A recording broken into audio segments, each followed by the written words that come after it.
3 days after releasing the first list of 39 Lok Sabha candidates, Congress's Central Election Committee will meet today for the second time और सूत्र ये जानकारी दे रहे हैं कि 7 राज्यों को लेकर सीईसी की इस बैठक में चर्चा होगी. In the huddle at AICC headquarters, Rajasthan, Assam, MP, Bihar, Delhi, Haryana and Punjab are expected to be discussed. The biggest highlight of the first list was clearing of Rahul Gandhi's candidature from Wayanad. But will he also throw his hat in the field from Amethi?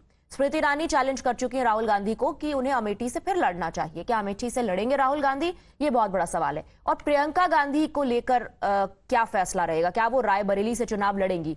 ये भी एक बहुत बड़ा सवाल है जिस पर जब नॉर्थ की बात होगी और क्योंकि कहा जा रहा है कि सेकेंड लिस्ट जब सामने आएगी तो उसमें जिक्र हो सकता है, तो क्या सिचुएशन क्लियर होगी प्रियंका गांधी और राहुल गांधी को लेकर, ये देखने वाली बात होगी. Now here is a look at state by state list of probables. Let's first talk about the national capital, Delhi, where Congress and AAP have sealed the seat-sharing deal, and the Grand Old Party has been allocated 3 seats as opposed to 4 for the Kejriwal outfit. As of now, BJP has all 7 seats in the national capital in its kitty and has declared 5 of the 7 candidates for the upcoming polls as well. Let's, in fact, take a look at the names that are doing the rounds. This is the list of probables for the national capital as far as the Congress party is concerned. Remember, according to the seat sharing deal that has happened, 3 seats with the Congress party and 4 with Aam Aadmi party. That is their seat sharing deal as far as national capital is concerned. तो कांग्रेस को 3 और आम आदमी party को 4. और जो probables हैं उनकी लिस्ट हम आपको दिखा रहे हैं कि दिल्ली से हो सकता है कि इन लोगों को मैदान में उतारा जाए. हालांकि ऑफिशियल अनाउंसमेंट का इंतजार करना होगा. अभी अलग अलग राज्यों पर चर्चा होगी. दिल्ली के अलावा जैसा हमने आपको बताया कि महाराष्ट्र में, एमपी में कौन कौन से कैंडिडेट्स होंगे, इस पर भी बातचीत सेकंड सीसी में होगी. और अगर सूत्रों की माने तो सस्पेंस में last longer as far as Uttar Pradesh is concern.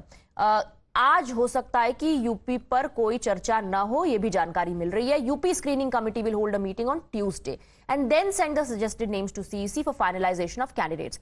However, one may see Rahul Gandhi in attendance in the second poll body meet. पहली मीटिंग में राहुल गांधी नहीं थे. Bharat Jodo Nyay Yatra is currently on a break. फिलहाल न्याय यात्रा नहीं कर रहे हैं राहुल गांधी. तो हो सकता है कि सीईसी की दूसरी बैठक में आज शाम को वो मौजूद रहें.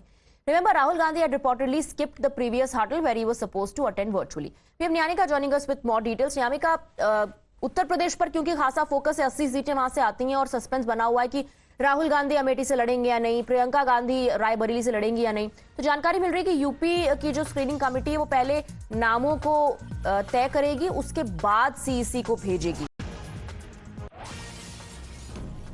जी बिल्कुल. देखिए, कल ही लखनऊ में प्रदेश इलेक्शन कमेटी की बैठक हुई है जिसमें तमाम जो उत्तर प्रदेश के वरिष्ठ नेता हैं उन्होंने पार्टिसिपेट किया है. डिस्कशन हुआ है नामों को लेकर और इसके बाद जो नाम वहां से निकलकर सामने आए हैं उनको स्क्रीनिंग कमेटी की मीटिंग में डिस्कस किया जाएगा, क्योंकि एक पैनल तैयार किया जाता है जिसमें 2 से 3 नाम होते हैं एक सीट को लेकर. और उसी के चलते अब कल एक स्क्रीनिंग कमेटी की बैठक जो है वो बुलाई गई है उत्तर प्रदेश कांग्रेस को लेकर, जिसमें कुछ नाम ऐसे तय किए जाएंगे जिन नामों को फाइनल करने के बाद में सीईसी को भेजा जाएगा ताकि एक नाम पर मोहर लग सके. और इसी वजह से जो सस्पेंस है अमेठी और रायबरेली सीट को लेकर वो अभी तक बरकरार है. क्या राहुल गांधी अमेठी से चुनाव लड़ेंगे या नहीं, क्या प्रियंका गांधी रायबरेली से चुनाव लड़ेंगी या नहीं, आने वाले दिनों में ही पता चलेगा, क्योंकि लगातार उत्तर प्रदेश के जो तमाम नेता और कार्यकर्ता है वो यही डिमांड कर रहे हैं, यही अपील कर रहे हैं कि गांधी फैमिली को इन दोनों सीटों पर चुनाव लड़ना चाहिए. तो आज चर्चा राजस्थान, असम, एमपी, बिहार, दिल्ली, हरियाणा और पंजाब पे होगी. उत्तर प्रदेश पर अभी नहीं होगी चर्चा क्योंकि स्क्रीनिंग कमेटी को अभी अपनी सूची भेजनी है सीईसी को, जिसके बाद सस्पेंस क्लियर हो पाएगा. नियामिका, बहुत शुक्रिया आपका इस पूरी जानकारी के लिए. Thank you very much for getting us the details. With that we are slipping into a short break.